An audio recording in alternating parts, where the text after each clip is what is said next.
Okay. Good night, good night, good night. Once again, it's Boss Lady Live. We're going to wait a few minutes as usual for my friends to join. Tonight, we're doing it a little different. Because we're having challenges with persons finding us on YouTube, we are going to start including Facebook, Sandra, and Totally Male Spa, and then we are going to transfer over exclusively to YouTube because we don't want anyone to miss this information. We would like for you to go on YouTube. That's youtube.com/The Totally Male. Like, subscribe, share with your friends, share with your family, join yourself, because this evening we're going to be speaking about the importance of entrepreneurship. And believe me, you'll be getting a wealth of information tonight. Tonight we have Sandra Glasgow, and we have Harold Davis, and we have an entrepreneur, Randy McLaren from Brescia. And I'm also an entrepreneur. For those of you who don't know me, for those of you who are signing in for the first time, my name is Sandra Samuels. I'm the CEO of Totally Male Limited, which is a spa for men. And this month, we turn 26. So I'm very proud to be an entrepreneur. So for all of those persons out there who have lost their jobs, because I lost my job back in 1994, I was made redundant from Air Jamaica. And the good thing is I saw the writing on the wall and I put plan B, well, plan A really, because it was not a plan B, because I know pretty soon I would have been out. So it was really a plan A. I put a plan A on paper, which I had for 2 years. So we're going to speak about strategies. We're going to speak about, are entrepreneurs born or are they made? We're going to have a little chat about that. We're going to talk about the pitfalls of entrepreneurship. We're going to talk about the blessings of entrepreneurship, the benefits of entrepreneurship. Share, like, subscribe. Tell your friends to join. We'll be starting in a few minutes. I'm giving it 2 more minutes before I introduce my fantastic guests. Wealth of information. As usual, we go for about an hour and a half because we give you enough time to ask questions and hear a lot of the information that will be very important to you. Some of you may think that you don't have an entrepreneurial gene in your body. Maybe, maybe not. Maybe you have been ignoring that gene, that bug. So we're going to talk about it tonight. I mean, there are no more big corporations being, should I say, starting these days, apart from the BPOs. A lot of the small companies are becoming mergers. You know, they have to merge to survive. As an entrepreneur in COVID, how are you coping? How are you managing? Let us talk about it now, man. Come on. Okay, we have 10, so we can start now. Good night, good night, good night to my guests. So we're going to start with ladies first. Brains and beauty before tallness and youngness. So we're going to start tonight. I'm going to introduce my I don't even know what to call her. Friend. My mentor. She's my mentor. Back in was it 92 or thereabout? It I was just met after you Mary. had, no, it was just after you had been made redundant. Air Jamaica That's sponsored you. 94. So that was So actually in the year of 94.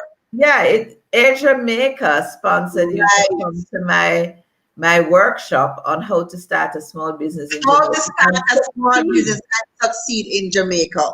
Yeah. First of all, I wanted to be her. Let us just get that off the table, right? Let me get that off of my chest. She was so beautiful and vivacious and friendly, yet professional and interesting. That's what I remember about her. I was saying, wow, when I get big, I want to be just like her. Oh, And Sandra. believe me, that course kind of really charted my course to starting my business and giving me the introduction, because I am not from a family of business. My mother was a nurse, my father was a salesman, and so I only knew one other person in my group who was entrepreneurial, which was my friend Andrea, who her father was in business, so she worked with her father. And so this was a brand new territory for me. So lots of you out there, I know it's charting new territory, but the truth is all of us cannot look jobs. Some of us have to provide jobs. So tonight I would love to introduce the wonderful Sandra Glasgow. And what just happened a while ago? Let me just take a little stuff from your bio. Hold on one sec. Okay, next. Oh, what is happening here? Close. Okay, right. Okay, so Mrs. Sandra Glasgow is the founder and managing director of Biz Tactics Limited, a consulting company dedicated to mentoring growth, aspiring firms, and promoting best-in-class corporate governance in the Caribbean. She never said Jamaica, in the Caribbean. So says I only bring the best. So let me just get that off my chest as well. I only bring the best to this forum, right?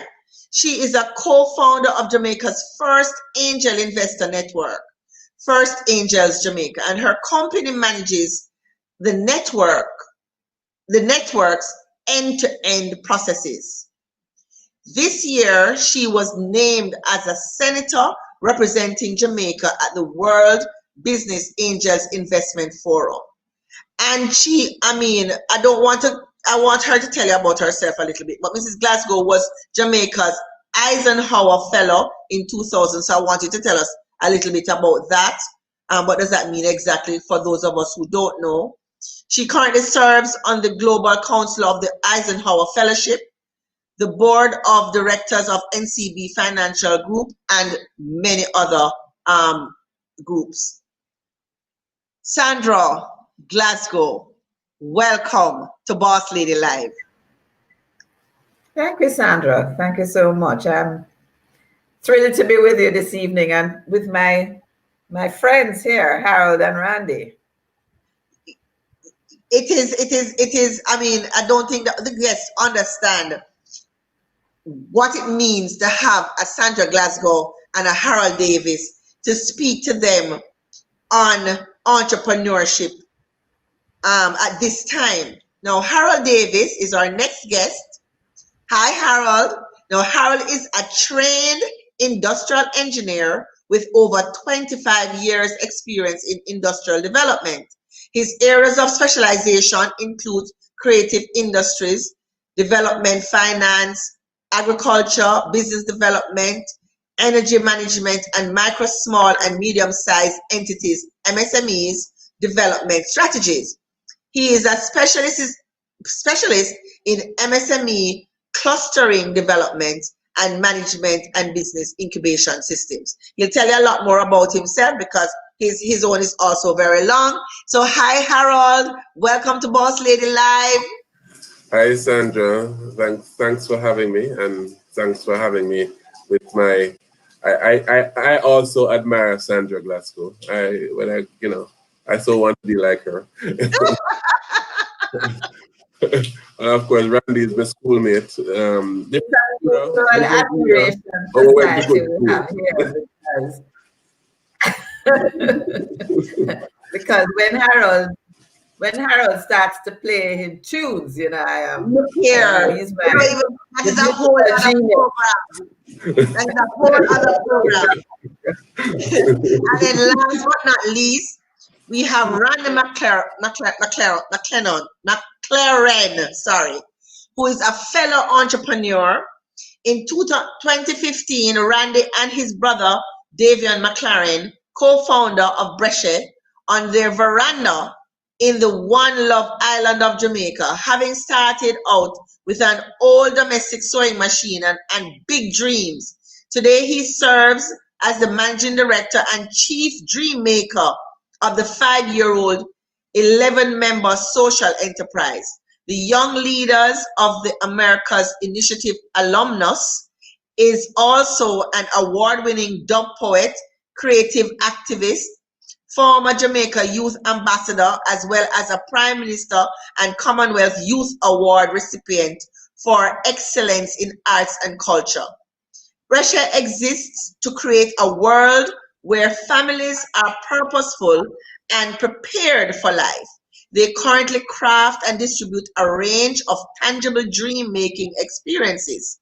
These wearable, casual, and executive accessories include backpacks, laptop carriers, travel bags, pouches, and tote bags. In responding to the COVID-19 pandemic, they have been producing masks for the local and overseas markets. So, Randy, welcome also to Boss Lady Live. Greetings. It's a pleasure to be here. An honor to be here. Know Looking Randy forward. from when him just bust out, from before him bust out. So I am very proud of Randy. Very, very proud of Randy. So Yeah, man, it's tonight, been quite a journey so far. I oh don't, boy, it's 5 years, not 26 like you as yet.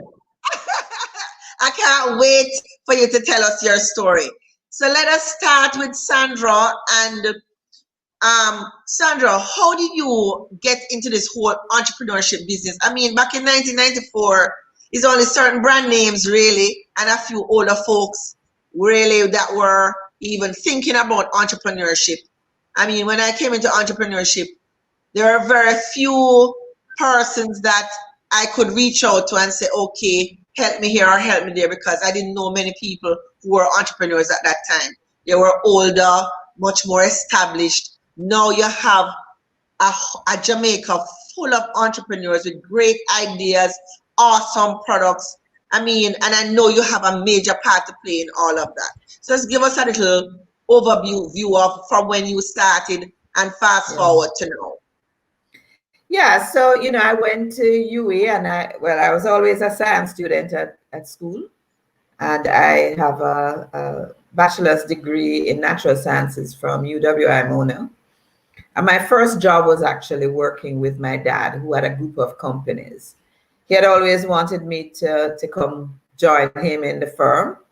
And so my first job was as general manager for a company called MFV Limited, trading as Garden Foods. We made Solomon Gunde and pickles and sauces, hot sauces, brown sauces. And so that was my introduction in business. I hadn't been trained at all. I mean, I had never done a business course. And so I found myself in this position. I had to go learn what it was that I taught myself accounts. I went to IMP, I did a course in marketing and really learned on the job. But let me fast forward till 1987 when I had been working at ICA, writing manuals for micro entrepreneurs on how to run their businesses. And the Canadians were helping CAST, as it was then, to set up an entrepreneurial center. And they were looking for a local manager. So they sought me out because I had written these manuals. They sought me out at ICA, and as it happened, my contract was just about ending at ICA. So I was hired by Cast. I mean, that was a long story because they were paying me, what they were paying me was like maybe a fifth of what I was earning at ECA. And I remember Dr. Sangster saying to me, will you make a long-term commitment? And I said, hello, at this rate? But I did. And, you know, I had a different vision from the Canadians at the time. The project was really to introduce entrepreneurial education in the college at Cast, because Dr. Sangster really believed that every student leaving Cast should be equipped to start their own business. But I had a vision of this entrepreneurial center being an entrepreneurial center. You know, I thought, how can we be teaching entrepreneurship if we are not entrepreneurial ourselves? Right. So the same course that the students were doing, I started on October 5th, and by the beginning of November, we were offering the same course that the students were doing to the public. We had like 20 seats. We put an ad in the paper, $300 for this 6-week course, 2 evenings a week for 6 weeks. And it was oversubscribed. And that was the start of a journey to introduce a lot more courses, how to operate a retail store, how to do your accounts, how to manage your people. There's a whole slew of courses. We brought in entrepreneurs to teach the courses, and it was very successful. And that's really, you know, I was really excited about what we were doing, and that's over several years that morphed into the Technology Innovation Center, which was Jamaica's first incubator, at least a technology business incubator. I know JDDC will say that they had an incubator too. But we were a tech incubator. We were, you know, housed in a purpose-built facility, plug and play internet, a real incubator, because I had done my fellowship, my Eisenhower fellowship, looking at incubators and accelerators and angel networks. And so I came back, that was 2000, I came back really determined to do the kinds of things that were happening in North America, in Canada, and in the US and in Europe, and to make Jamaican entrepreneurs world class. So in a nutshell, that's you know, my journey started back in 1979 when I joined my father's firm, really accelerated in 1987 when I went to Cast. And ever since that, I mean, it's been my life's work, really. It's something that I get a lot of, I'm very passionate about, get a lot of satisfaction.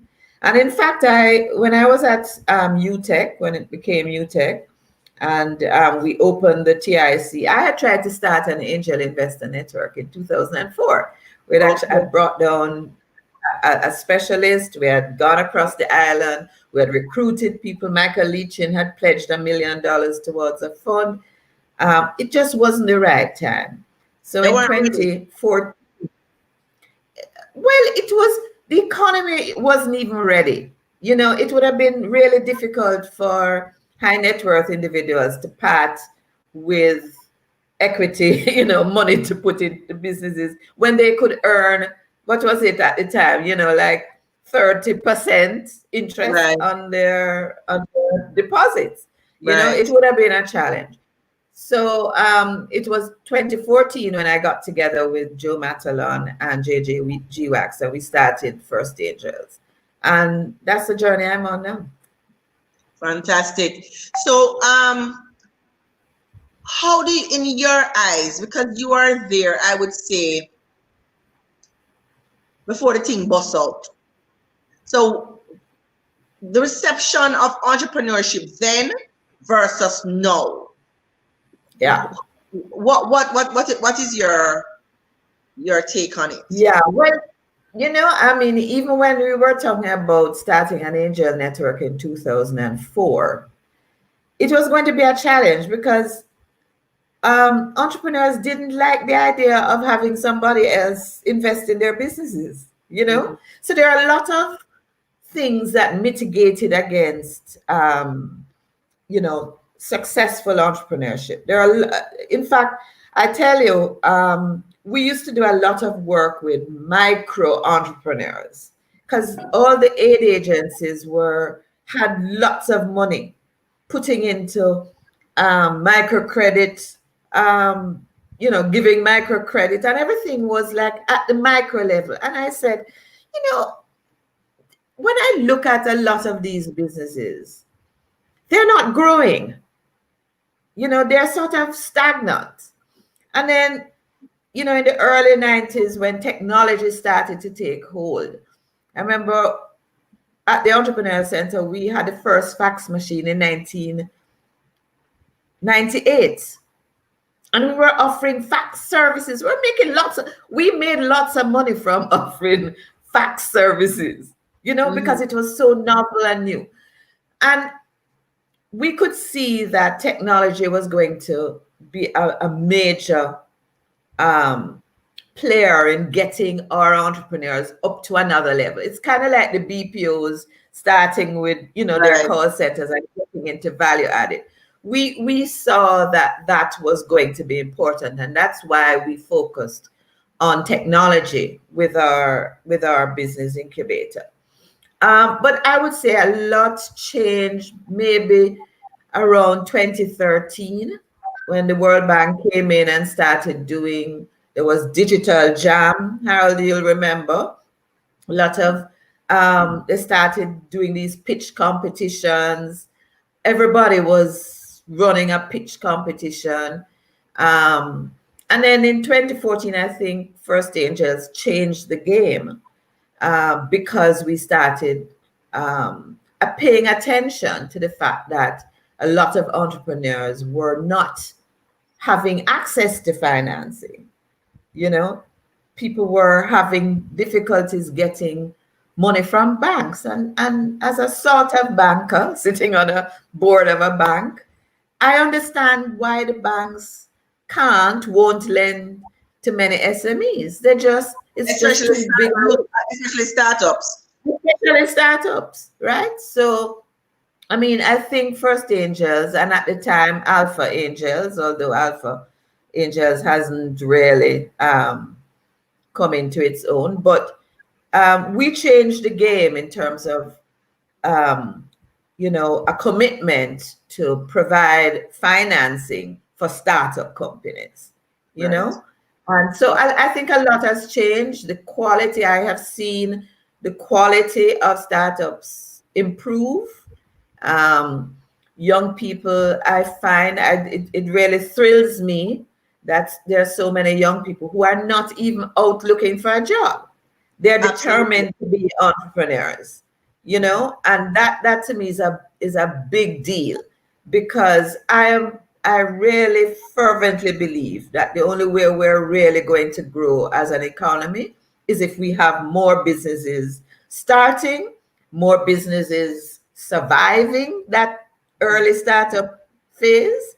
And this is what we're doing between my company, Biz Tactics, and First Angels. We're trying to address that issue of what will it take for a startup to survive into its mature years, because you know we want to get that failure rate down. And I just say one other thing. One of the things that I'm very proud of when I was at UTech was starting the Jamaican research project, part of the Global Entrepreneurship Monitor, really understanding what it takes for entrepreneurs to succeed. Why Jamaica is so entrepreneurial? Because we score very high on the TEA, the Total Entrepreneurship Activity Index. But our problem is that so many of those firms die. And we can talk about why that happens later. Yes, right. Okay, so Harold, over to you. Let's give us a little overview of your journey, what you came and saw, and where you're at now, and why you're so passionate about this thing called entrepreneurship, and why you spend your life work apart from when you're on the piano or singing.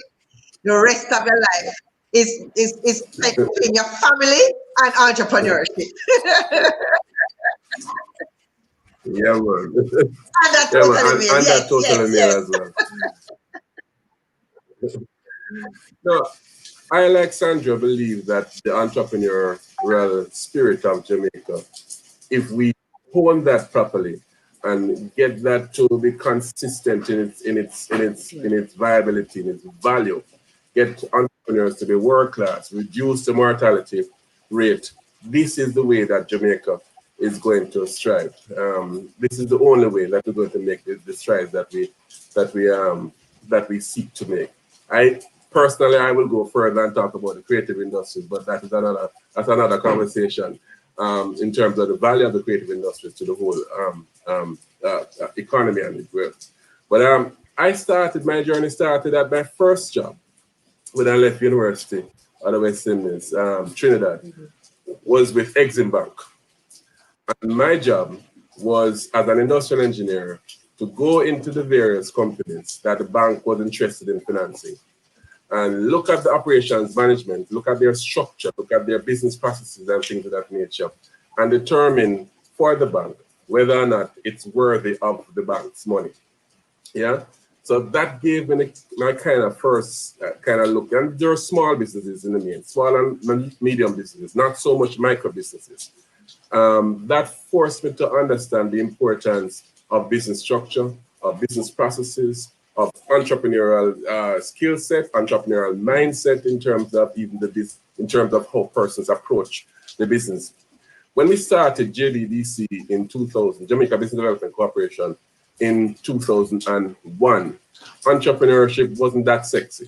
It wasn't sexy at all, as a matter of fact, as you alluded to, Sandra. When only certain persons with certain last names and so on, and our sons or daughters of certain persons were looking to go into entrepreneurship as our first choice. And what happened is that certainly when I left university, persons who went into entrepreneurship tended to be those who didn't go to university. They didn't. When you go to a university, you go to a university with the expectation that you're going to get a work, and not Right. a big work. So you don't think entrepreneurship at all. But I share with Sandra the joy of how the ecosystem has evolved to know persons who are going to tertiary institutions, the sole intent to be entrepreneurs. Yeah? Right.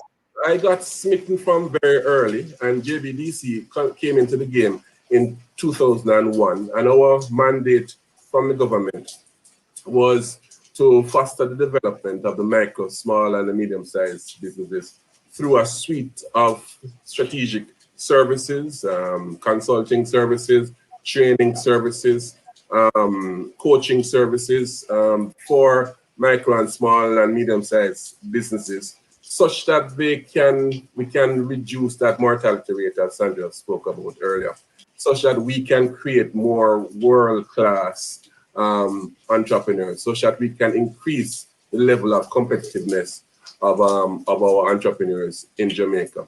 And again, I have noticed, and with joy, as Sandra has mentioned, the quality of our entrepreneurs increasing over the years. And not only the quality of the entrepreneurs, the quality of the appreciation of the entrepreneur in the ecosystem. At one stage, Sandra, you'll remember when you talk about an entrepreneur or a micro or small business, persons think a vendor at the school gate type of thing. So I'm serious. Think that the person is uneducated, they have a clue, they can't nothing else, them do a little hustling. And they refuse to have them at the table when decisions about entrepreneurship and small business development were being made. Now, because of a JBDC, because of a Sandra Glasgow, etc., small businesses are now at the table helping to make decisions about policy for small business. And that's a huge deal for entrepreneurs. That said, the struggle is still real. The struggle is still real. Yes, First Angels and Alpha changed the game in terms of financing and in terms of basically supporting a quality of startup businesses.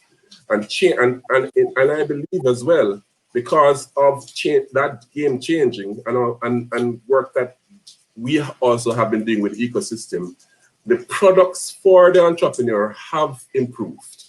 They're not completely right yet. When I say products, I'm talking about financial products. They're not completely. Now have small business section and all of those things. Absolutely, that wasn't so in the 2000s. That wasn't so at all. Right.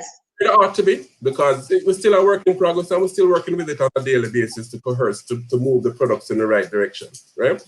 But I have been able to sit on the front line and witness persons like Randy, persons like some of the entrepreneurs in our accelerator, not only transform their business into something viable and something world-class, but also transform their lives and the lives of the person around them that they serve, the communities. And absolutely. If I got smitten by the bug when I just left university, that consolidates it, and why I'm so passionate about it. The entrepreneurship is what's going to change the lives and the livelihood of our ordinary Jamaicans in Jamaica in a most profound and sustainable way. And that is what makes me so passionate about the whole thing, and that's what makes me, apart from when I sit down behind a piano, yes, okay, makes me convinced that this is what I need to spend my life about. Okay, all right. So, folks, you hear the range of expertise that we have. So make sure you ask your questions. Don't be afraid. Don't be bashful. Whatever it is you want to ask now, ask it. We're going to go over to Randy. Randy's going to give us a little overview of his story, and so will I. And then we get into the Q&A, where you get a chance to ask these experts, these persons of experience, all the things that you want to ask them with regards to you becoming an entrepreneur, if you even just have a mild interest. Because sometimes, you know, it's fear. Fear is one of the biggest enemies when it comes to entrepreneurship, and I can tell you, because been there, done that. But once you seek the knowledge, speak to the experts, you know, have mentors in your hands that you can sit and speak to, then that fear kind of gently goes away. But I mean, it's still work. It's still a lot of work. So Randy, you are in 5 years now. Yes. So can you give us a little how you started in general? What did you used to do before? How did this whole Brescia thing come about? All right. So greetings, everyone. So like Harold, I'm a creative at heart, really and truly. I think I got into entrepreneurship, but and before Brescia started, I was performing at local events, traveling, doing dub poetry, doing workshops, generally around performing arts, and using arts and culture in general as a tool, a vehicle for social transformation, advocacy, creative activism is a term that I would have coined to capture my work as a performer. And I started performing since my days in high school, really. So I would have had opportunities to travel, see different cultures. Importantly, I would have seen how people respond to us as Jamaicans, as Jamaican people, to our creativity, to just us speaking the language, and just how much our culture, even if we didn't appreciate it, how much people outside revered our culture and our cultural traits in different ways. So it came to a point where when I started Brescia, I was still traveling, I was still performing, but I wanted something different. And myself and my brother were living at the same house, family house, in East Kingston, actually, by Rockford. and he was working at a department store in downtown Kingston. And the evenings would have had several discussions, because we wanted to do something almost to build a legacy, a family history, something that will not only improve our lives as brothers, but as a family in general, to break this cycle of poverty that we would have seen, growing up in St. Thomas. I passed my GSAT to come to high school, and that's when I relocated to Kingston and living in Rockford. And I went to Excelsior High School, and I was head boy there. So all of that, that's where my creative life started as well. That's where I did my first dub poem.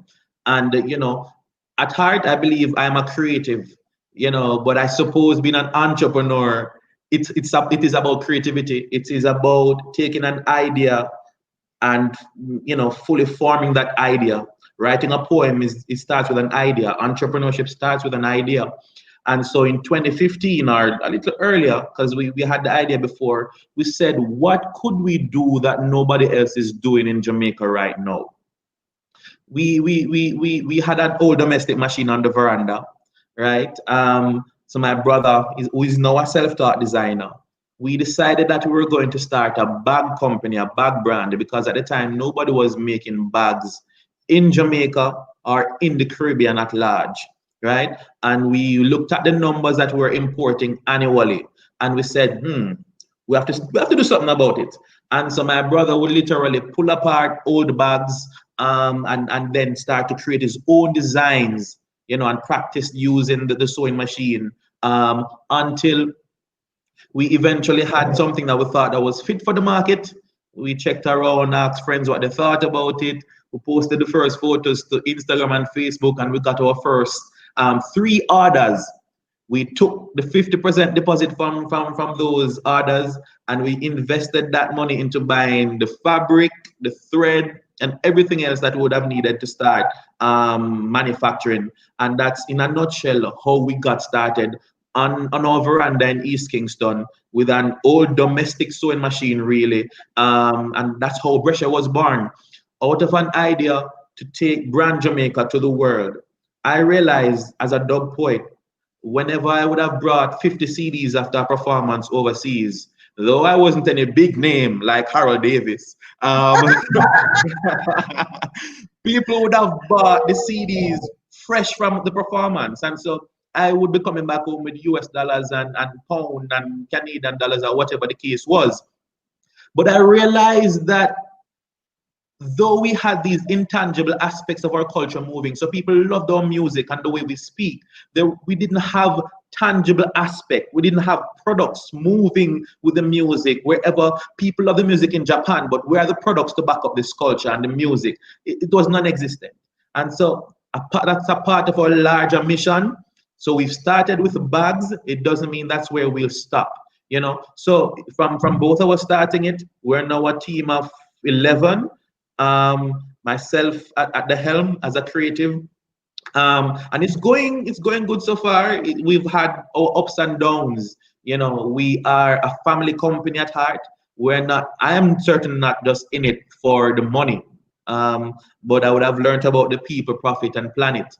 Before delving into entrepreneurship, I would have done a lot of work with, for instance, the survivors of the Armadale fire. And I remember doing a workshop and having a treat for some of the survivors up by Boone Hall Oasis. And after that event, I was basically owing people their money. And people start calling me for them money, them food, and them the bus that we used to transport the children at the time. It was then that I had a rude awakening that no matter how much you care, there's a cost. Yeah. It costs to care. And so that was my critical point. And that's when I started going to JBDC to get some ideas in terms of how to get this thing going. That's when I went to Brancy Center and signed up as well to go through their program. I tried because they ripped apart my ideas in that assessment session. But hey, I left with the highest mark for my business plan at the time. So I don't think, if you're using the terms and analogies out there, I don't think I am the typical entrepreneur. I say I'm a creative. I have ideas, and and I want to add value. I want to improve lives with some element of creativity. And to me, that's what entrepreneurship is all about. It's through people like Harold, Auntie Sandra, because I've done her courses and I have the material now. No, I need to call you soon, Auntie Sandra, because I need to put the corporate governance structures in place, for next year, and that's my priority. And COVID actually gave me the time to sit down and reflect, because you're right. We want to grow. We don't just want to forever be known as this bad company that started on the veranda. We've grown away from the veranda, went into a bigger space at Alpha. Now we are in a bigger space manufacturing in Portmore, and actually looking to start a small retail space on Constant Spring Road. So we are growing and we're serious about it. And I am trying to be as honest with myself as possible in terms of learning the numbers, learning about corporate governance. I'm a creative. Give me a microphone and a stage and an audience. Oh gosh, man. So yeah, that's what I really want to do. But hey, among my friends, all of us were creative, and I know some talented people, but the talent alone will take you nowhere. If you don't have the structure behind it, if you don't have people who love to manage, I think I'm a better leader than a manager. If you don't have people who want to manage and move things forward, I think I'm a better ideas person than an execution person as well. But hey, I didn't start the company alone. We have this core value that says collaborate to be great. And I think if we get more people on the team to move with us, move forward with us, then we have a better chance of being successful and move from micro to small to medium and big, if that's the vision. Right.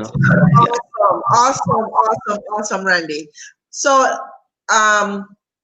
we're going to folks who are on Facebook, we are transferring the reason the reason why we're on Facebook tonight, because persons are complaining that they don't know how to find us. Although we post the link, we post videos, you're still saying you don't know where to find us on YouTube. So we are going to log off of Facebook and go over to we're not coming off. We will be on YouTube because we're on 3 platforms at this time. So we are going to do away with Facebook and we're going totally on YouTube. The plan is to totally be on YouTube only. But until you get accustomed to it, we are trying to tease you, or not tease you, to show you that this is where we are. Every Monday night, we are at youtube.com/The Totally Male. So in a few moments, we'll be transferring over, just letting you know. So to add to Randy's story now, my journey as an entrepreneur, I started working at the age of 18. And some of the things that I want to point out where my journey is concerned is that I've always had an entrepreneurial spirit.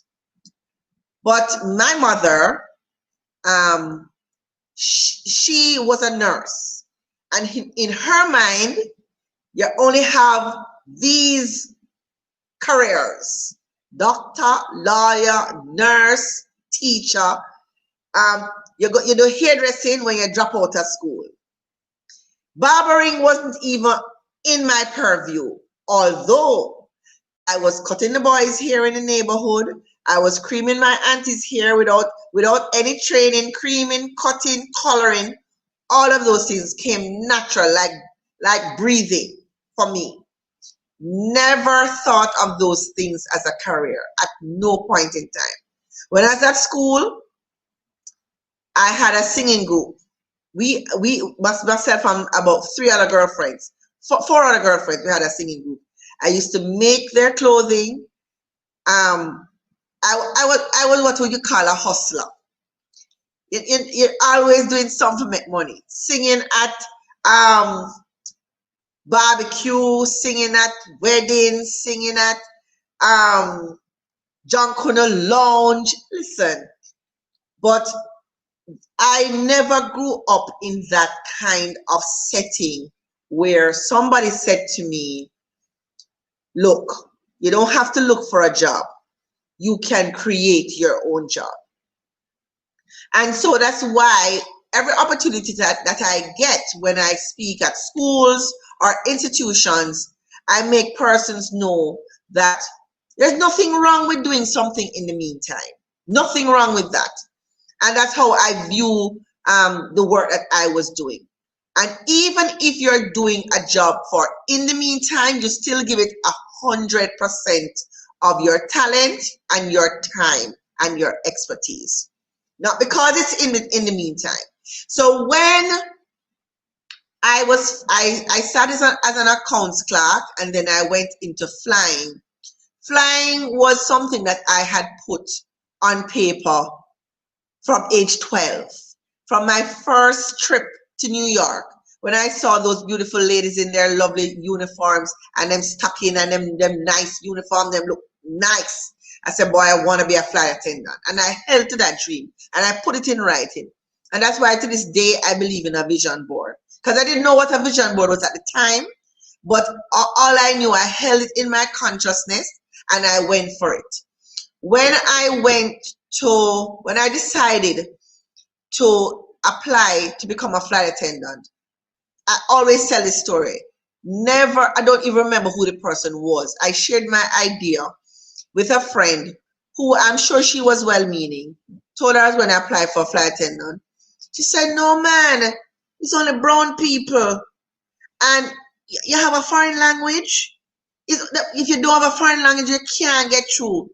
And something inside of me, I listened to her and I said, you know anybody? If you don't know nobody, you can't get in. And these are some of the narratives that even entrepreneurs listen to and they don't step or they don't jump because they feel you have to know somebody. You have to have a big whack of money and all of these things. One of the major things about not starting is speaking to the wrong people. But because I was the type of person that I was, I always sought knowledge, always asking, always looking for mentors, always looking up to people. I was never the type of person that look at somebody and say, I can't do that. I look at it and I say, I wonder how they did it. And that inquiring mind. And so I put in an application to Air Jamaica for customer service, and that's because the person told me I had to have a foreign language. But in my mind, I know once I get through that door, I must be able to cut across some way to become a flight attendant. Long story short, I flew for 9.5 years. Butch Stewart took over the airlines. Word was out that we're going to lay off 30 and over.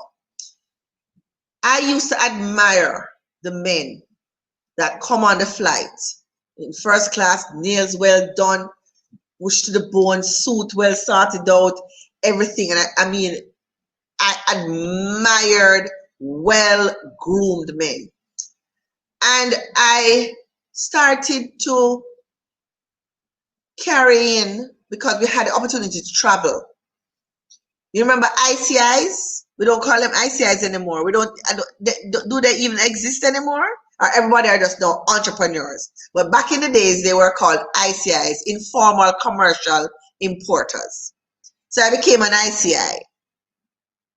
And I used to go to LA and I used to go to New York and I used to bring in men's clothing and I used to sell men's clothing, ties, shirts, pants. And that's how I started. So when I saw the writing on the wall and I started asking around, boy, I want to set up a boutique, and people were saying, well, men don't buy clothes every day, so if you're going to set up a boutique, boy, I don't know how this thing will work out because man going to come and buy one shirt one time and maybe 2 months time, to the body. So I said, okay, what am I going to do? What do men do every day? And I started asking my friends because I love man company. That's another thing. The things that you're good at, the things that you enjoy, the things that you're passionate about, the things that give you joy, look into those things. So I said to my friends, what men go barber? Men go barber regularly. People were complaining that boy, they want them nails done, but they have to go and catch up in a female store. And I said, there's nowhere really in 1994 that were doing men's nails except for one individual. I remember her name now, right now. She was up Northside Plaza. It will come back to me. Anyway, she migrated, and persons were looking for places to go. Friends of mine. I say, you know, let me do this. When I put it out there that I'm going to open a store for men only, because her store was unisex actually, but she had a lot of male clientele. When I put it out there to say that I'm going to do men's clothing as well as services, people said, no, sir. None are going to take to that. Only homosexuals will be attracted to that kind of thing. Man not going to do them nails. No, sirree, Bob, not going to work. None at all. No, sir. Peer he, she will be there. Peer, that was a common conversation. Apart from persons who were in business that I spoke to, and a few friends of mine that, you know what you want to know, and I know I believe in you. Persons believed in me. And so I said, boy, I don't know where to start. And I believe that's how you came in, Sandra. I was seeking and found out about this course. Of course, I make sure I pay for my course. Did I pay for it or was it free? I don't remember. It was free? Oh, was it, what is that? Air Was Jamaica it that? sponsored you. Air Jamaica. Okay, okay. 30 Remember. people. Right. 30 people from Air Jamaica. But I would have paid for it. And so I met a lot of people in that group that are now in business. And I learned so much, but the good thing is to seek the knowledge. And from that whole thing, so anyway, I said, okay, how am I going to start now? Because many persons believe that you have to have a whack of money, or you have to have a rich man, or a rich husband, or somebody who knows somebody who linked to the bank. This is what I did. My money that I got from my redundancy, which was only $50,000, I used it to start my company because in my mind, I saw Grace Kennedy in terms of size. I was never one to think small, but I knew I had to start small. And so I set it up as a limited liability from day one. It was never a hustle. The hustling was now over because I'm now leaving. Well, my job left me. So now, or was about to leave me because several of my friends were made redundant already. And I saw what was happening out there. And I took Jesus off the cross and I said, I will never make anybody pay me again. I will be writing my checks from now on. It was a conviction. It was a decision that I took, that I was going to write my own checks for myself. And that's how I started. I was very aggressive. Stop at stoplight, come out of my car, hand man flyer, hand ladies flyer. Very aggressive. I was all in 100%. Fast forward 26 years later, there have been many pitfalls because, you try to do everything yourself. As an entrepreneur, you try to be the accountant, the marketing person, the salesperson, the HR department, the disciplinary department, everything in one. You will burn out. You will suffer from burnout. It's a process, but you have to put structure in place. You have to have mentors that you speak to that give you direction. You have to have people like Sandra and Mr. Davis and Harold that you can go to speak to get direction. Because the truth is, no matter how small you think you are, it still requires structure, discipline, integrity.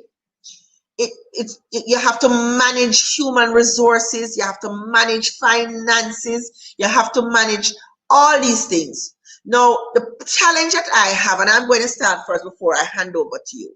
The challenge that I have now that I see in many spheres of the Jamaica landscape, many people treat their talent and their good up business potential as a hustle.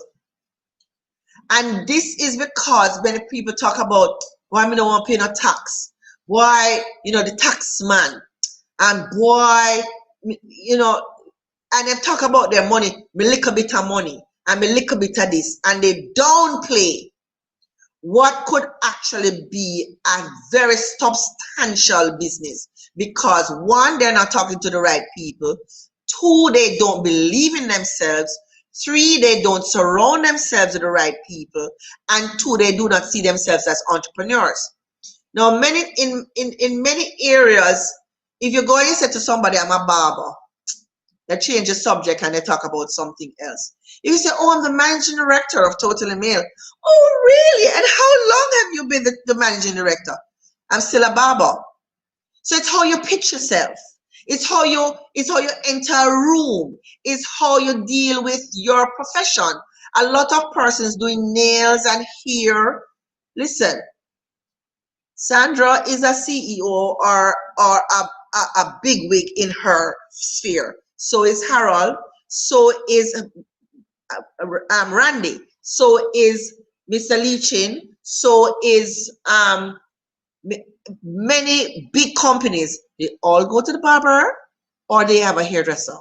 So why are you smalling up yourself? They need a bag from Randy. Why are you smalling up yourself?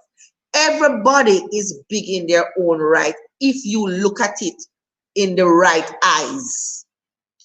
And so my reason for doing a show on entrepreneurship is to say to everybody out there, you have value. But if you don't value yourself, nobody else will value you. You have to seek the knowledge, you have to seek the education. Not because you started at zero. I started with 3 O-levels. I since then did my master's. I didn't have to, I wanted to. So these are some of the things that as young entrepreneurs or even older entrepreneurs, you have to ask yourself questions like, where do I want to be? Where do I see myself in 2 years? Where did I see myself in 5 years? Randy moved from his veranda into 11 people now, Randy? You said you have 11 staff members now? Yes, so we moved from a veranda to an entire house. Right, a veranda to an entire house. Right. So that is some indication of growth for sure. So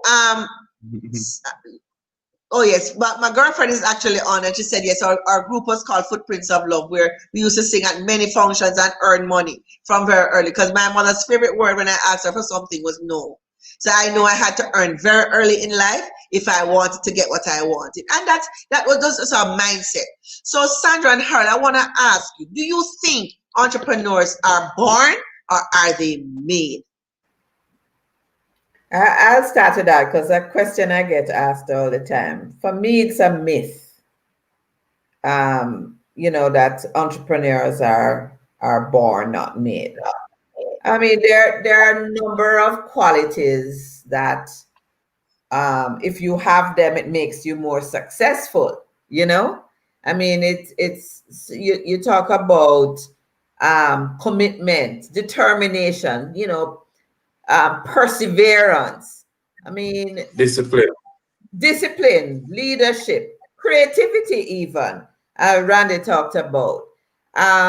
Just that motivation to excel. So it's a personality type versus the fact that you went into entrepreneurship. It's a personality type that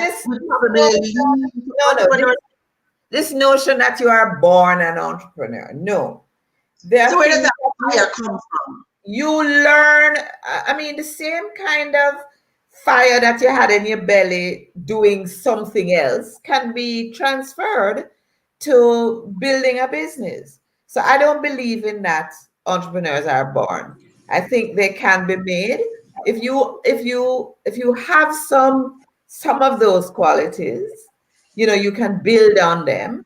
I think there are some key ones that when I look at some of the companies that we have funded in our portfolio, things don't always go as smoothly. I tell everybody, you know, when I do an investment readiness program, I said, well, we're funded 12 companies, and there isn't one, not one, that has actually achieved the targets they set out at the beginning, you know, because the path is never smooth.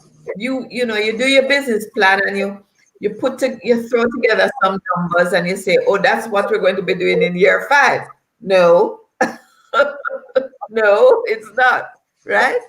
So, but I really respect those people who, in the face of adversity, find a way to carry on. Yeah. You know, the ones that pivot, that re-examine their business models and reassess where they are and go in a different direction, take advantage of opportunities that are presenting themselves.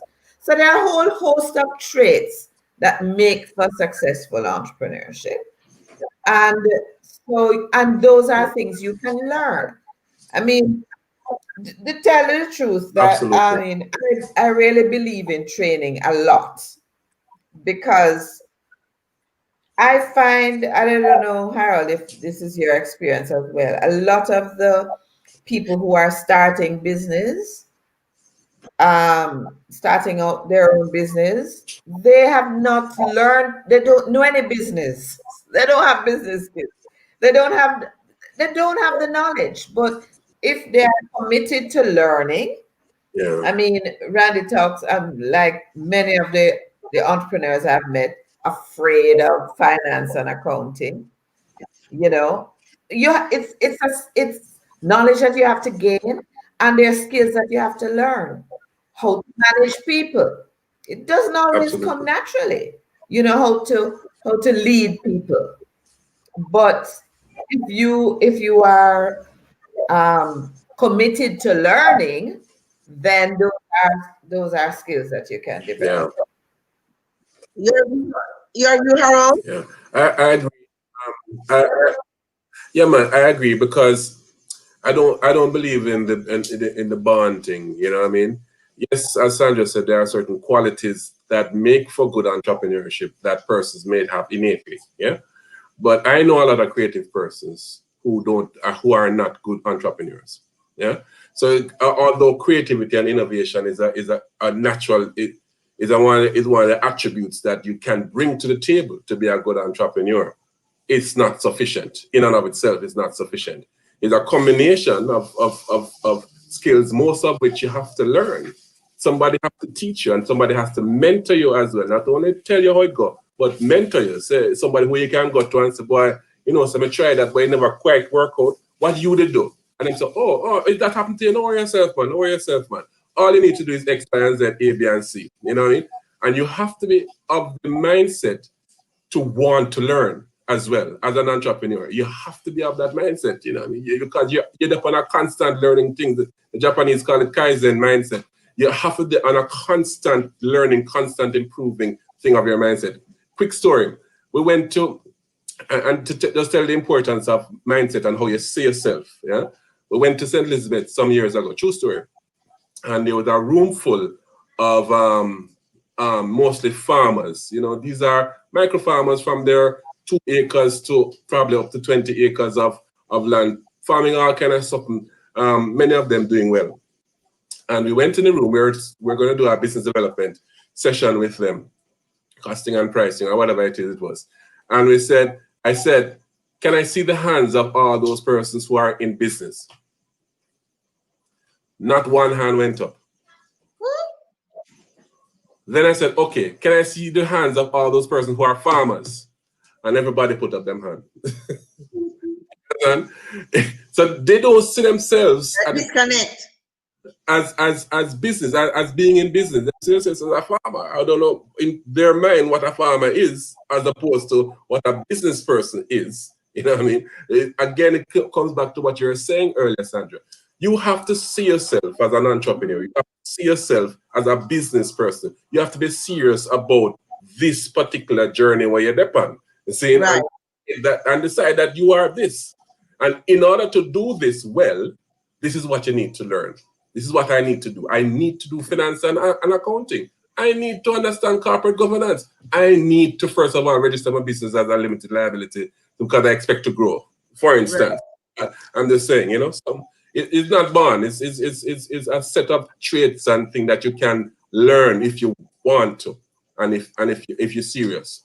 Yeah, for me as an entrepreneur, some of the things that I see now, I wish that I had family members who would have sat me down from earlier, had discussions around money management, had discussions around doing business and doing business properly. But then the truth is, a lot of our families don't talk about these kind of things. Maybe many of us are just busy trying to survive on a daily basis, and that's why we hustle. It's how do we have more conversations? How do we get into spaces where we have more conversations around developing businesses? You know, Right. so I've had to do that, and that's how JBDC has come in. That's how Branson Center of Entrepreneurship has come in. That's how Sandra, your corporate governance course. Because remember, I was a part of that. So every opportunity I get, you guys are right. Every opportunity I get to learn, because I know the easiest things come to me are creative.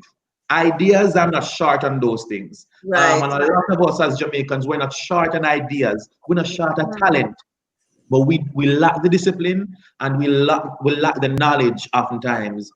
You have to get serious about it if you want to build something of yourself and to improve your family, and be committed to learning. Being open to learning and listening to others. You cannot go to the table as if you know it all. We will fail, you know, so I find that getting the right people, having the right people around you is one of the most important things. Having mentors, having coaches, very, very important. You can learn. I don't believe in this whole born thing either, because I believe that I'm an example of somebody who is learning to be an entrepreneur, learning corporate governance. Of course, I believe I have some basic traits. I'm enterprising. I love people. I want to see people improve. I treat people good, generally speaking. You understand? But in terms of understanding how to read financials, it's a learning process. Mhm. But you also, if you surround yourself with people, you can bounce things off, get an accountant to work with, get your thing registered. The service people are out there. Tap into it. Anything you want to learn in this day and age, you can Google it and learn as well. But it boils down to what you're interested in. What is your long-term vision for yourself? And a lot of it starts in terms of identity and deciding what you want to do with your life and how to present yourself. Like I said earlier, Sandra, are you not a businessman if you're a farmer? You know, but we have to start having more conversations about these things at the community level as well, at the family level, so that it starts from earlier in school. Mhm. Now, when you're 30 odd like me, it's not too late, but we Right. wait too long. You But it's understand? like you have the back pedal, like you have the back pedal. Yeah, Yes. yeah. Sandra, I want to just jump off what Randy says, because it reminds me of a little story with my own daughter when she was like maybe 8 or 9, you know, and we had a lime tree which was prolific. She would pick up the limes and she asked me to buy bags, and she would go to the gate. We lived on Hopefield Avenue. She would go to the gate and she would Mhm. sell limes. And I remember her father saying to me, "Boy, what have you done with this child? This entrepreneurship thing. You have the child at the gate selling limes." But I mean, she recognized that she had an asset in the backyard. And, you know, I was so proud. I remember they had a mediathon on TV, and she had money to donate. And she got her name on the little ticker tape because she had donated to this thing.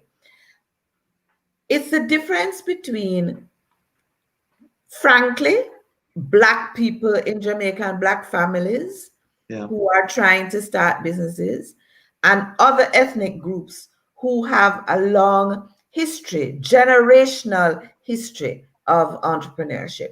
And what do those people, the Chinese and the Indians and the whites and the the Lebanese, Lebanese. families are involved.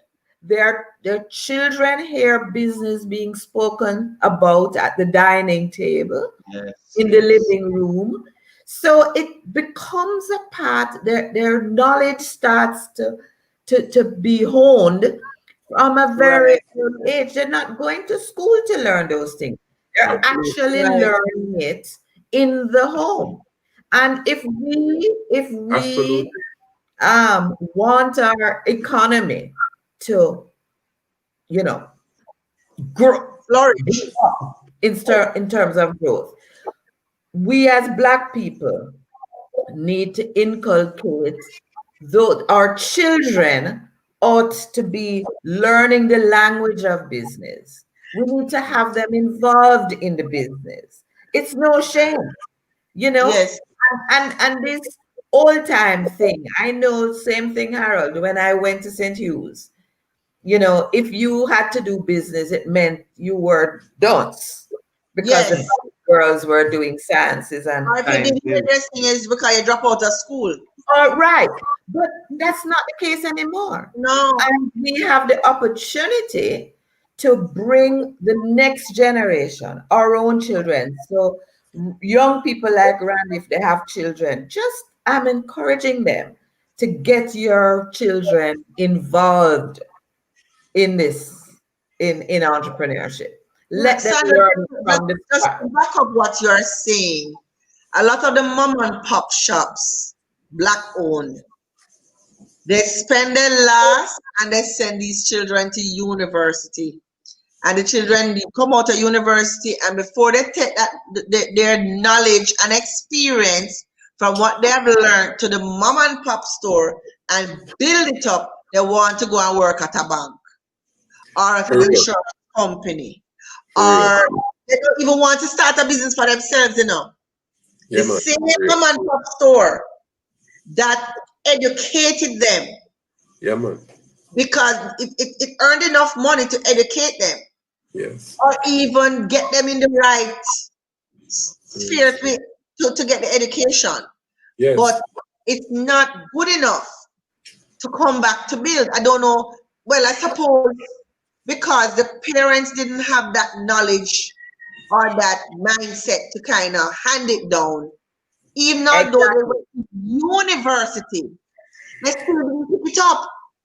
That I could now go home and build on what my father or my mother already has. Sandra, listen, I told you that my first job was with my father. Yes. Why didn't I stay with my father? My father didn't know how to create a succession, right? Right. No, I would say he would come and say, "Oh, you think you went to university? Well, I went to the University of Life." Life. Right?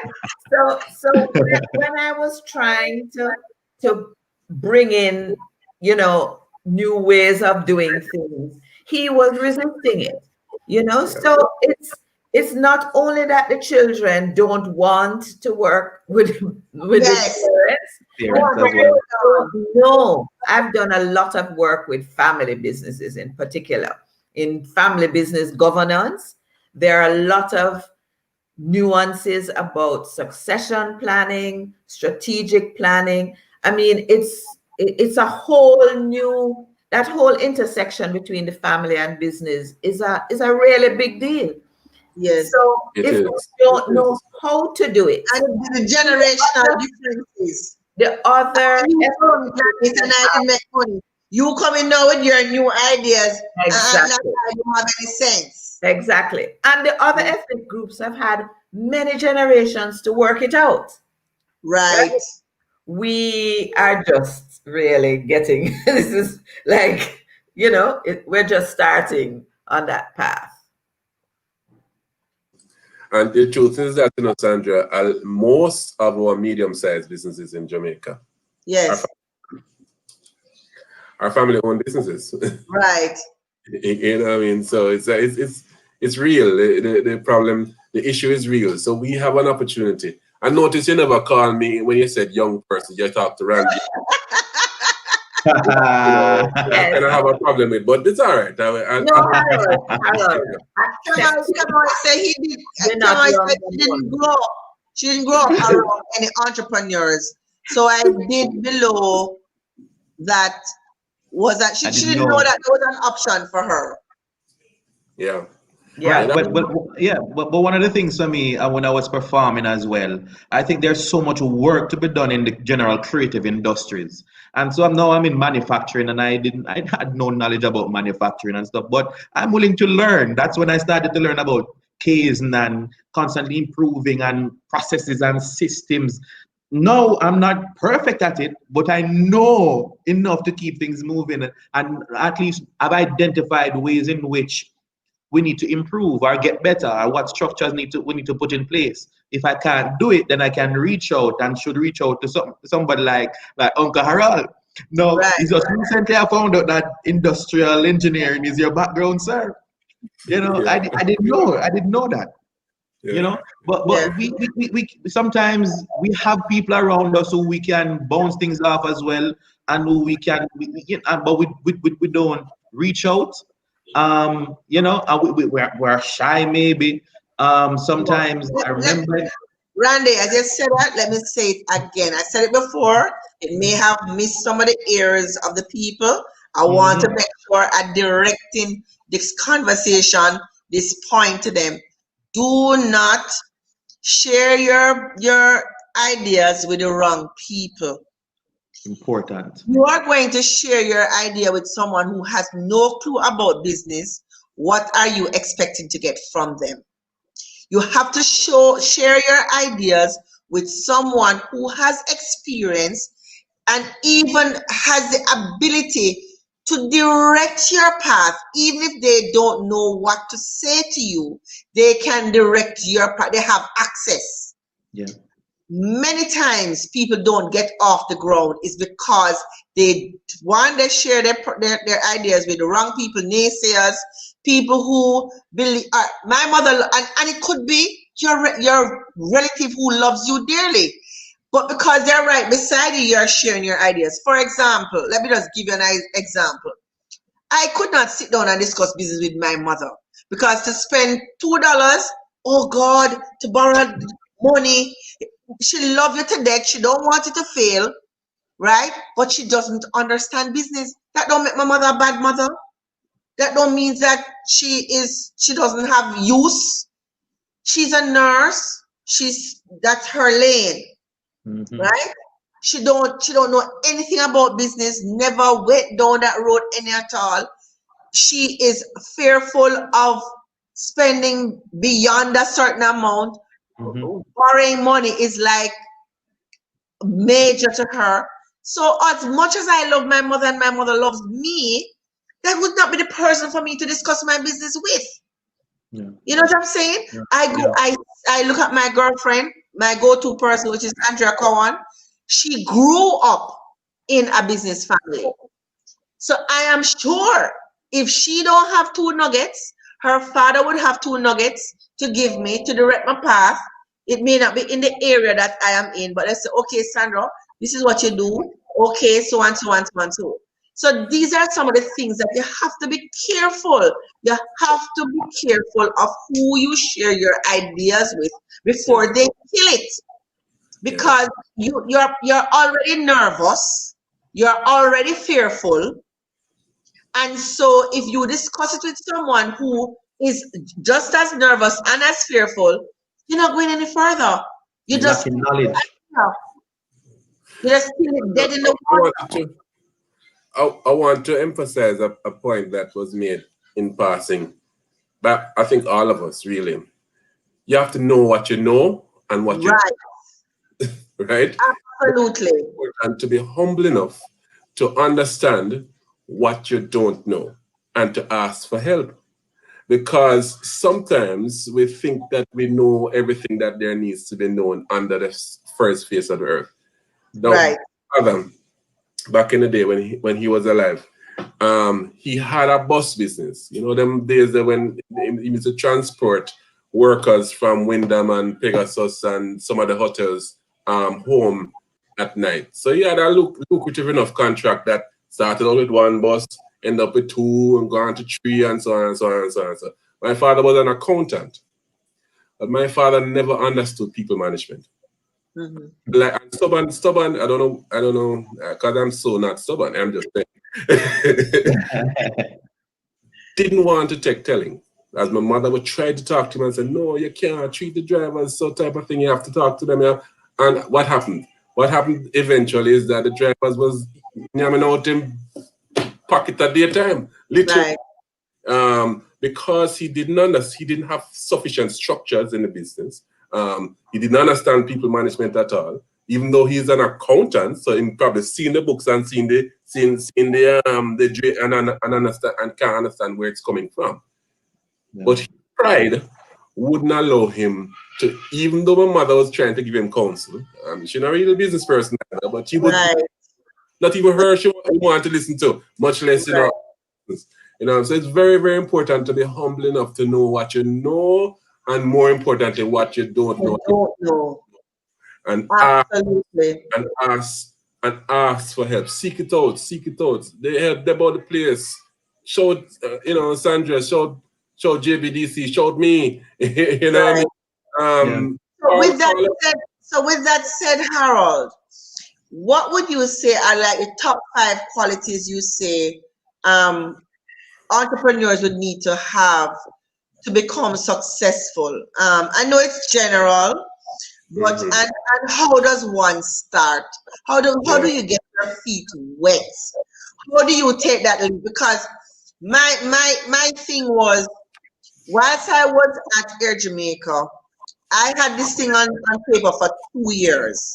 Yes. It's very difficult to leave and walk away from every month on time, in full, check.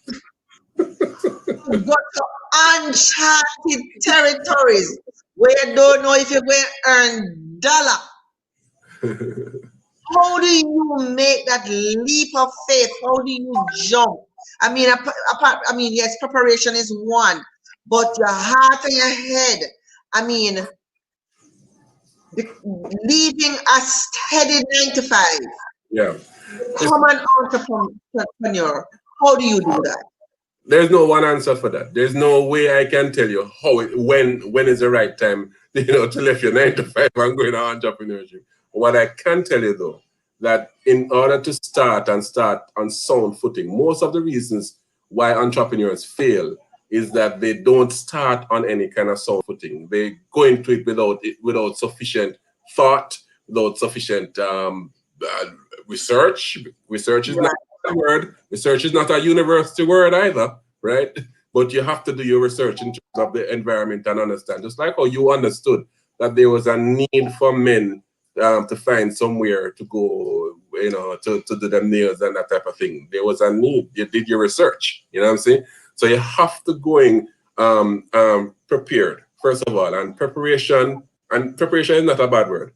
Preparation is a good thing. So preparation include understanding the business that you're about to embark on, understanding how you're gonna structure it, talking to a JBDC and whomever, say, look, I'm thinking of doing this. This is the best way to do it, and things of that nature. And in that way, you mitigate some of the that can happen, because you would have at least prepared for it. When you actually make that leap, that is something your heart have to tell you. But once you're prepared, rest assured that you'll probably stand a better chance. We are what, number 5 or something like that? So Global Entrepreneurship Monitor says, Sandra, in terms of startup, number 5 in the world or number 4 in the world or something like that. But the mortality rate of our businesses is still very high, and high partially and probably mostly because persons who enter the business don't enter with sufficient preparation behind it. Sandra, you have anything to offer? I think, one of the things just going back to that global entrepreneurship monitor and what it says about Jamaican entrepreneurship, is that a lot of the businesses that people are starting are what we call necessity. They're doing it out of necessity. Survival. And survival, right? Rather than opportunity. I think one of the things that separates people in terms of their ability to be successful is an obsession with opportunity. And what Harold talks about, that preparation, is part of that. Really, last week we had First Angels had a pitch event, and I don't know if he wants me to call his name, but this is a company I'm sure you're going to hear about. But he works with the government right now in a position where he saw an opportunity for a business.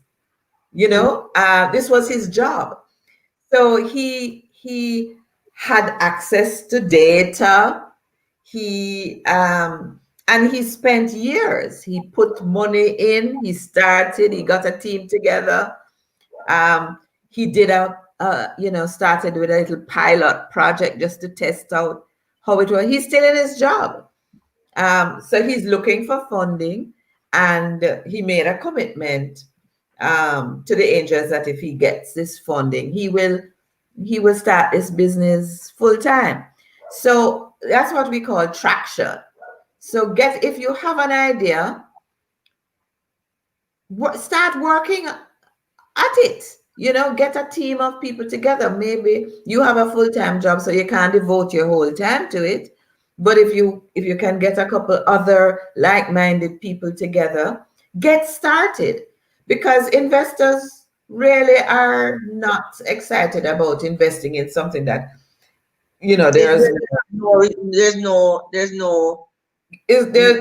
proof that it's there's no customers there, so being able to have a little bit of revenue, test out how to deal with customers, those are the things that people need to those are some of the things they need to. So that obsession with opportunity, tolerance of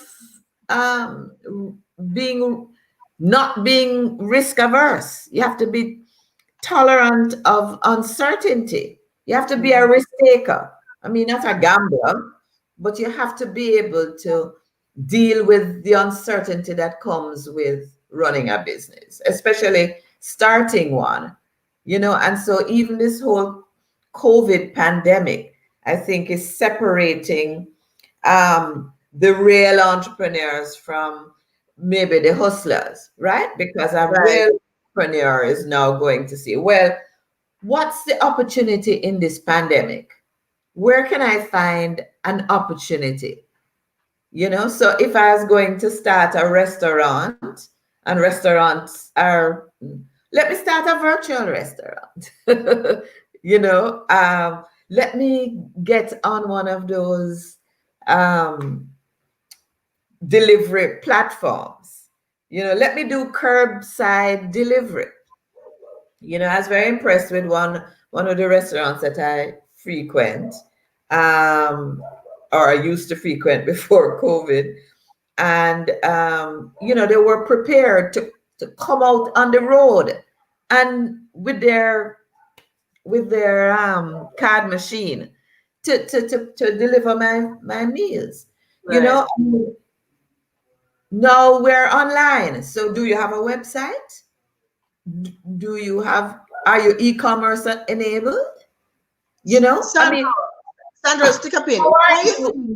Why do you think it took COVID to get so many people to think outside of the box? When no people are delivering Sandra, we get complacent with when the status quo is there. I mean, very few people have, and this is another thing. Do you have a business continuity plan? Harold talks about preparation. How many businesses have a business continuity plan? There are all kinds of things that can go wrong, you know. You have natural disasters. Yes. If the political situation changes and there's a riot. You remember gas riots, lockdown. I mean, there are all kinds of things. Surely nobody had a pandemic. Right. Plan. But if you start thinking about what if things are not going smoothly, what would I do? It's that ability to pivot, Yes. to survive in the face of uncertainty, to manage your risks. Those are the things that separate you. I think Andrea has a question. Yes, Andrea says a lot of business ideas are out there, but no access to funding. Can you help to point people in the right direction? Well, let me tell you, I wanted to say this earlier, and you know, Harold and I are part of a group that works very closely with the DBJ, and we've been doing this for years, looking at the ecosystem and what are the gaps in the ecosystem that we need to plug to make entrepreneurship easier for people. And I want to lift my hat off to the Development Bank of Jamaica. I think that is probably one of the most effective government agencies that's around, because they have really been looking at, and they're not doing everything themselves, Marco. They're supporting the players in the ecosystem that are providing services to entrepreneurs. They're providing grants, innovation grants, the vouchers for technical assistance, credit enhancement. Do they help startups or just existing businesses? Startups, existing businesses. There's now a new project called Biggie, which is even supporting medium-sized businesses. So you know, well, I don't, as Harold said earlier, I don't think in terms of access to financing we're where we should be. You know, we do have equity funding, VCs, there are venture capital funds that are around now. But for startups, really, the angel networks are really the only game in town for startups. You know, it's friends and friends and family, the usual family. Yeah. You know, like I said, and also, though, you know, I have to say that some of the let me put in a plug for NCB here, and I was having a conversation with Stephen Gooden last week, and really, I think the financial institutions are recognizing that that space, the startup and early stage space is getting hot, and they need to get a part of it. You know, absolutely, Sandra. I just one couple sentences to that. Yes, I was just going to say that a number of financial institutions are now deliberately looking at the space. Number of financial institutions are developing sensible products for startups and seed stage funding. So watch this space. It's going to get better, because the truth is that they see good startups as potential long-term businesses for the bank. Not just that, Harold, but even high net worth people or other companies are seeing that they can acquire businesses, and so they are going after. We are finding that there are companies out there that are going after the same startup early stage companies that we are from. Our experience as well, you have a number of informal but formal investors that looking for these kind of opportunities. You know what I mean? So again, though, it's important. The other one thing I want to say, Sandra, before we address the other question that's in, it's very important for entrepreneurs to be a part of a community, to be a part of some community. It's very, very important to network. Network is very, very important. Be a part of, there are several communities for you to be a part of, you know what I mean? JVDC is just one. But there are other groups out there so that you understand. Being a part of Sandra's First Angels have hundreds of entities they look at, and this is a community. I mean, the finance. This person here question is somebody who is part of our community. Anyway, no, I mean, Delegate is saying that in some instances, even today, when if you want to start a business after you finish university, she feels that people look down on you. Yeah. I mean, look down on you if you want to chart your own course. But you see, I don't know why. The problem, Sandra, is that there's a lot of cachet with big job and big position, the car you get for drive, the travels per year, your title, you know, the whole cachet that comes with the position. But you don't start there though, Sandra. Sandra. Yes. You are unlikely. Listen, if you are a successful entrepreneur, you will be making 10 times what that person having a job. You see, it takes time. It will take a little while. But I want to talk about the comment Kimmy has here. I just finished doing an investment readiness program online. And I don't know if they're related, but there was a PhD in the group, Dr. Chanel Delahaye Mackenzie, who has a company called Delahaye Essentials. She did her research, her PhD research on essential oils and looking at the therapeutic properties of these essential oils. And she's already started her business, exporting her oils and so on. So, I mean, you know, if there are people who are looking down on you, don't mind them. You're the right people. Focus. Call Sandra, call Randy, call Harold. Yeah, I find that we're distracted by the wrong things, you know. I mean, certainly starting your own thing or trying something is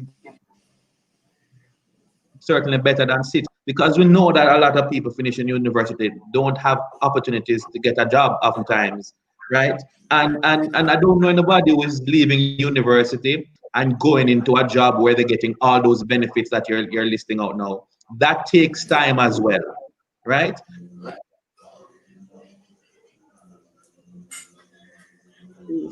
I don't know what I'm to Randy, but the time if you're investing.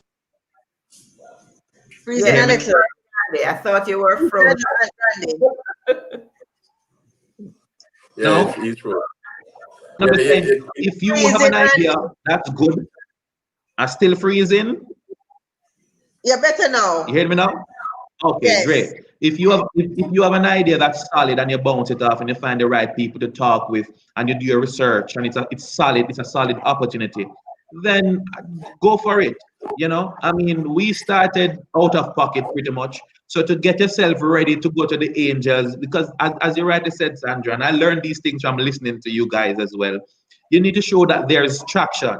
So, I mean, if we put ourselves together, I'm using us as an example, because we're at the point now where I've realized that to grow the company, you're going to need capital. It can't move if you don't have the cash to grow it. You need a bigger space, you need more equipment, you need more staff, you need raw material. Now we need to move away from finding suppliers locally to getting them from overseas.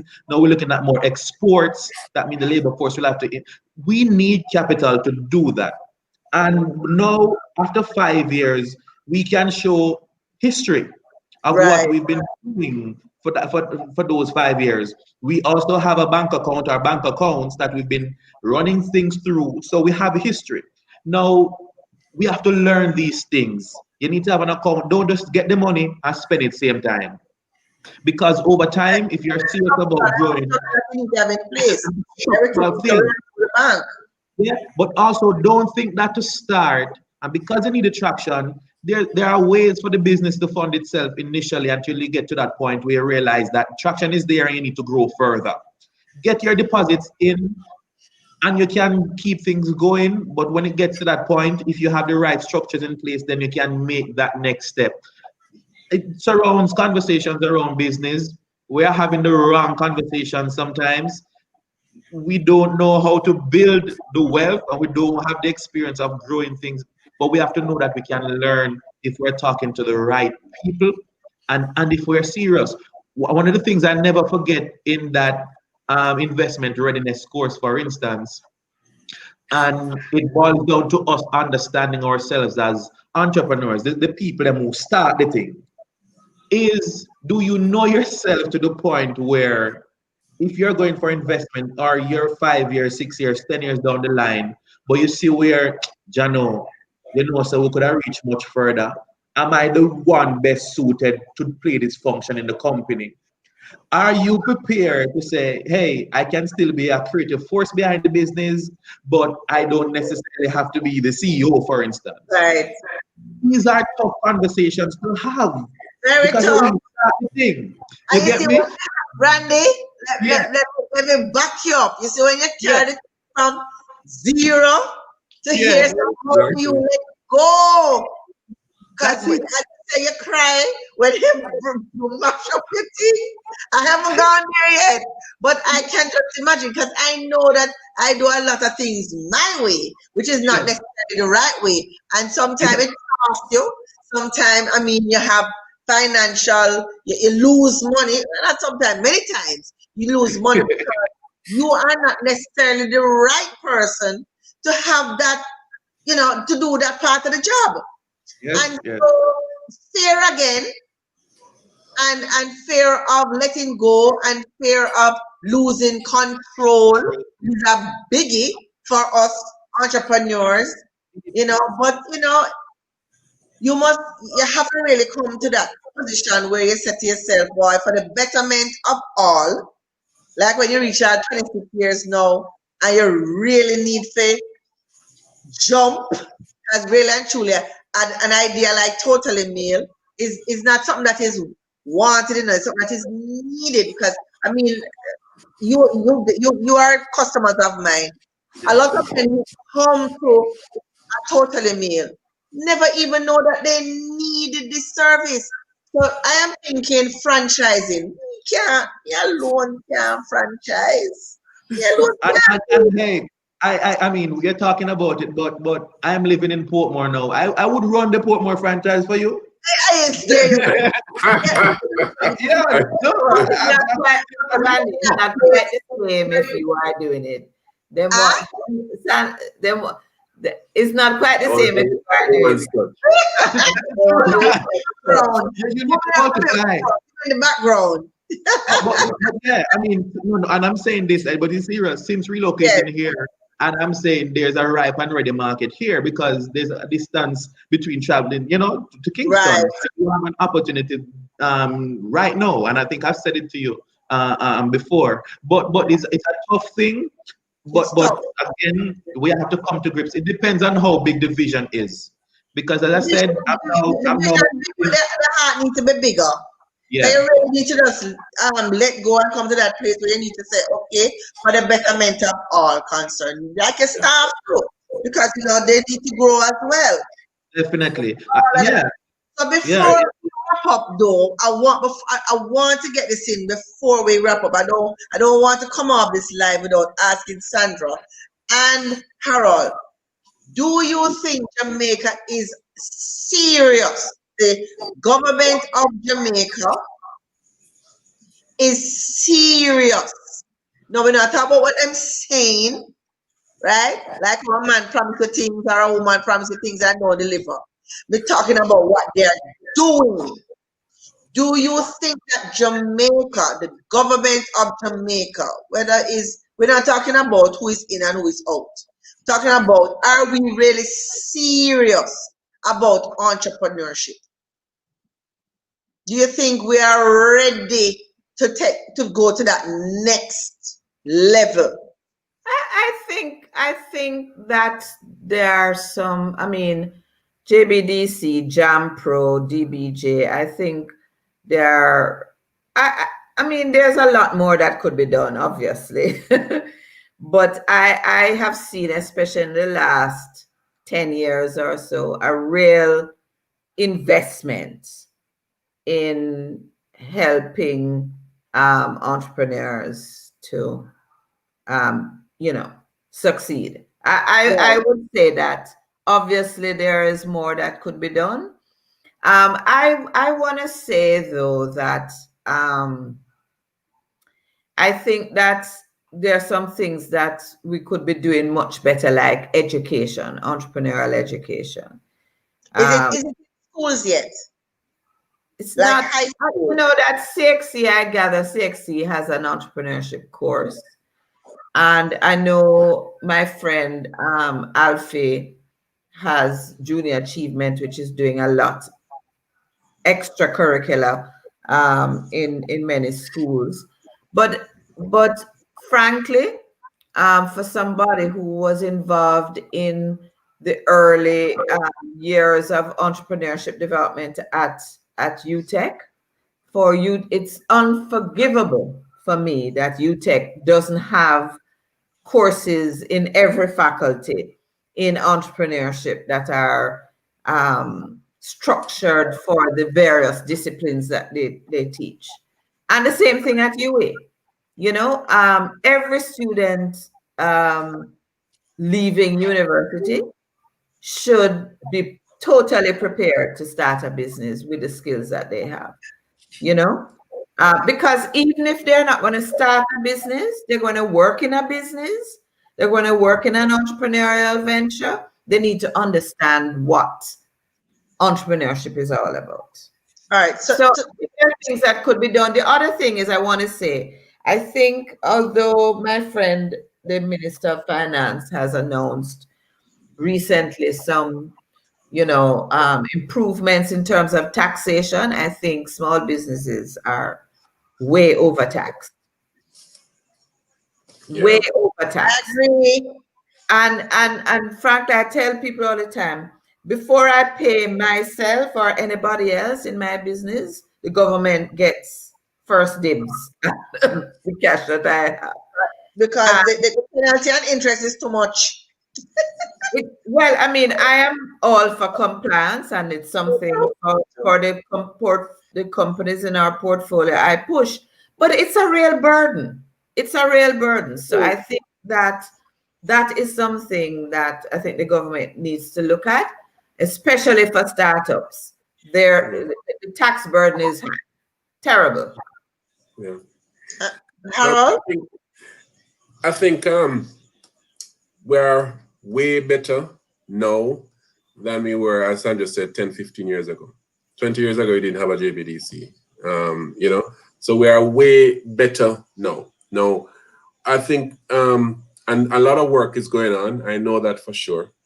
Are we where we would like to be? No, we're not where we would like to be, and where we deserve to be as well, because a lot of work needs to be done on a wider ecosystem, as Sandra alluded to, the educational system, the financial products are, yes, coming around, but getting better, but not quite where it ought to be. Policy, I know we're working on policy in terms of, entrepreneurship policy and things of that nature, even looking at things like creating a whole space for social enterprise and things of that nature. So yes, we're working on it, and we are way better. We're heading in the right direction. Put it this way, we're heading in the right direction.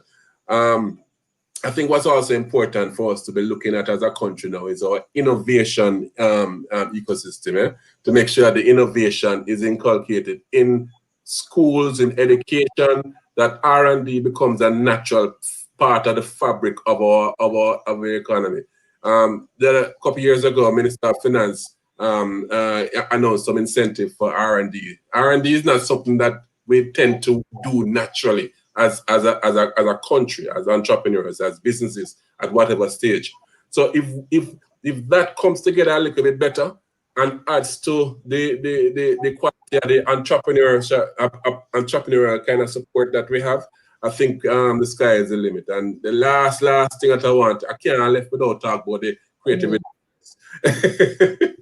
Creative industries and the potential value of the creative industries. If it is that we can focus our on our creative industries and focus on growing them in a structured kind of way, instead of just haphazard, it happens yes and yes and yes and yes, a comprehensive, cohesive kind of approach to it. This boy, if you see little Jamaica, would that take off like, you know, but Harold I can think of a couple expos that I have gone to where you see some first class products. But isn't our problem really getting the markets for our products? Are the consistent markets, or is it a problem that we can't scale up? The scale, our ability to scale is a challenge. Ability to scale and the right product and the right business model behind the thing are all important ingredients of the thing. You know what I mean? Ability to scale have to do with your business propensity itself and the support that you can get to your business, finance, right, for scale the thing, you know, and training and business development support and things of that nature. Market was never financing. Market has never been our problem with the creative industries. Just check our music and our performing arts and our visual arts and that type of thing.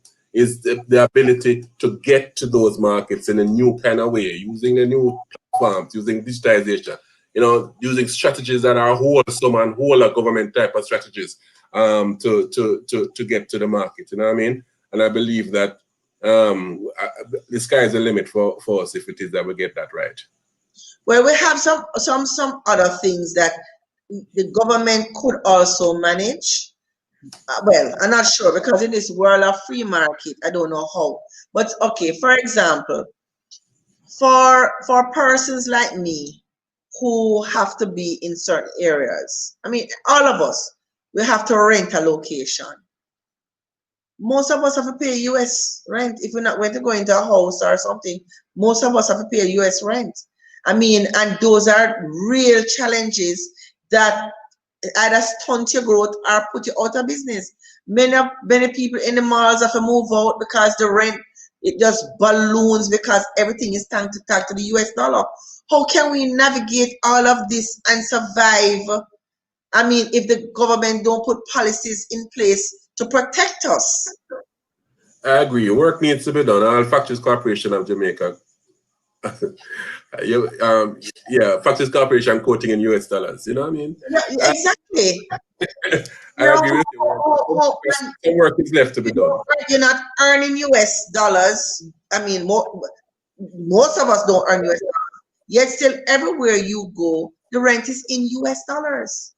So those are some of the things that I think that the government is turning a blind eye to. That is killing us. You know, it's a kind of circular thing, though, Sandra, when you think about why are we quoting in US dollars? Because the economy isn't generating enough revenue. We're not earning enough US dollars, and so the dollar is devaluing, and because some people have inputs in US dollars. It's a challenge for certainly our Minister of Finance and the government to keep the economy on an even keel so that we have some stability, and it really comes down to, as a country, are we earning enough foreign exchange to keep our economy going? And that's why every single company that's in our portfolio, we are encouraging them to find markets overseas. And it's not necessarily, this isn't the age of necessarily, half our portfolio is in manufacturing and half is in technology. You can earn, whether you are in manufacturing or in technology, you can earn US dollars if you have a website and you're marketing to the world, right? A lot of our startups start out by selling their services globally, right? So everybody has to find a way to earn those US dollars. And then I mean, that will solve your problem.